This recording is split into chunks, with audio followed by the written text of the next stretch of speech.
Hello friends, welcome to smile talk paramedical channel. Friends, ಈಗ ಬಿಟ್ಟಿರುವಂಥ ಒಂದು ಡಾಕ್ಯುಮೆಂಟ್ ವೆರಿಫಿಕೇಷನ್ ಸ್ಲಿಪ್. ಸೊ ಇದು ಯಾರಿಗೆ ಅಂತ ನಮ್ಮ ವಿದ್ಯಾರ್ಥಿಗಳು, ಸ್ಪೆಷಲಿ ನಮ್ಮ ಅಲರ್ಡ್ ಹೆಲ್ತ್ ಸೈನ್ಸ್ ವಿದ್ಯಾರ್ಥಿಗಳು ಕೂಡ ವೇಟ್ ಮಾಡ್ತಾ ಇರುವುದಂಥದ್ದು.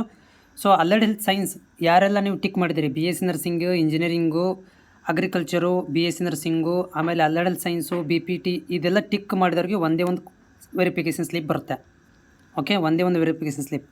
ಸೊ ಉದಾಹರಣೆಗೆ ನಮ್ಮ ಒಂದು ವಿದ್ಯಾರ್ಥಿಗಳು ನಾನೇ ಅಪ್ಲಿಕೇಶನ್ ಹಾಕಿರುವಂಥದ್ದು, ಅದನ್ನು ನಾನು ನಿಮ್ಗೆ ತೋರಿಸ್ತೇನೆ. ಇದು ಲಿಂಕ್ ಓಪನ್ ಆದಮೇಲೆ ಅವ್ರು ಏನು ಮಾಡಿದ್ದಾರೆ ಅಂತಂದರೆ, ಇಂಜಿನಿಯರ್ಗೂ ಟಿಕ್ ಮಾಡಿದ್ದಾರೆ, ಮತ್ತು ಅಗ್ರಿಕಲ್ಚರ್ಗೂ ಟಿಕ್ ಮಾಡಿದ್ದಾರೆ.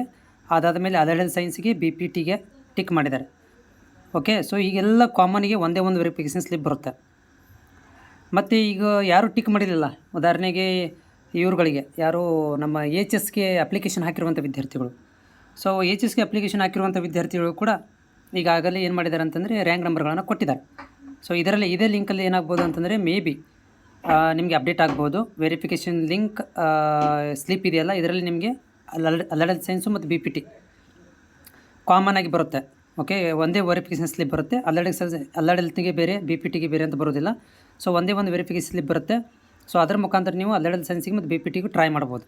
ಓಕೆ, ಸೊ ಆದರೆ ಈಗ ಎಕ್ಸಾಮ್ ಬರೆದೇ ಇರುವಂಥ ವಿದ್ಯಾರ್ಥಿಗಳು ಕೂಡ ಏನು ಮಾಡ್ಬೋದು ಅಂತಂದರೆ, ಇದರಲ್ಲೇನೋ ಕೊಡ್ಬೋದು. ಯಾಕಂತಂದರೆ ಒಂದೇ ಒಂದು ಸಪ್ರೇಟಾಗಿ ವೆರಿಫಿಕೇಷನ್ ಸ್ಲಿಪ್ ಲಿಂಕ್ಗಳನ್ನು ಕೊಡೋಂಗಿಲ್ಲ.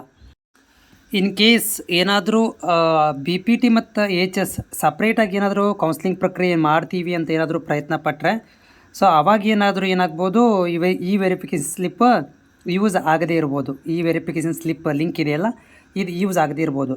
ಬಟ್ ಇವಾಗ ಸದ್ಯದ ಪರಿಸ್ಥಿತಿ ನೋಡ್ತಾ ಇದ್ದರೆ ಕಂಬೈನ್ ಮಾಡುವಂಥ ಸಿಚುವೇಶನ್ ಇರೋದ್ರಿಂದ ಇದೇ ಒಂದು ವೆರಿಫಿಕೇಷನ್ ಸ್ಲಿಪ್ ಒಳಗಡೆ ನಿಮಗೆ ಎಲ್ಲವನ್ನು ಅಪ್ಡೇಟ್ ಮಾಡಬಹುದಂಥ ನಿರೀಕ್ಷೆ ಇದೆ. ಹೌದಾ? ಸೊ ಅದರ ಸಲುವಾಗಿ ಈಗ ನೋಡಬೇಕು, ನಾಳೆಗೆ ನಿಮಗೆ ಒಂದು ಮಾಹಿತಿ ಬರುತ್ತೆ. ಈ ವೆರಿಫಿಕೇಷನ್ ಸ್ಲಿಪ್ ಮೇಲೆ ನಿಮಗೆ ಒಂದು ಮಾಹಿತಿ ಮತ್ತು ಸ್ಪಷ್ಟತೆಯನ್ನು ಕೊಡಬೇಕಾಗುತ್ತೆ. ಸೊ ಆವಾಗ ನೋಡೋಣ ಏನಾಗುತ್ತೆ ಅಂದರೆ, ನಿಮ್ಮಗಳಿಗೆ ಇನ್ಕ್ಲೂಡಿಂಗ್ ಎಚ್ ಎಸ್ಸು ಮತ್ತು ಬಿ ಪಿ ಟಿ ಎರಡೂ ಇವುಗಳಲ್ಲಿ ಬಿ ಎಸ್ ನರ್ಸಿಂಗ್ ಒಳಗಡೆ, ಇಂಜಿನಿಯರ್ ಒಳಗಡೆ ಸೇರಿಸಿ ಕೌನ್ಸ್ಲಿಂಗ್ ಪ್ರಕ್ರಿಯೆ ಮಾಡ್ತೀವಿ ಅಂತಂದರೆ ಇದೇ ವೆರಿಫಿಕೇಷನ್ ಸ್ಲಿಪ್ ನಿಮಗೆ ತುಂಬ ಇಂಪಾರ್ಟೆಂಟ್ ಆಗುತ್ತೆ.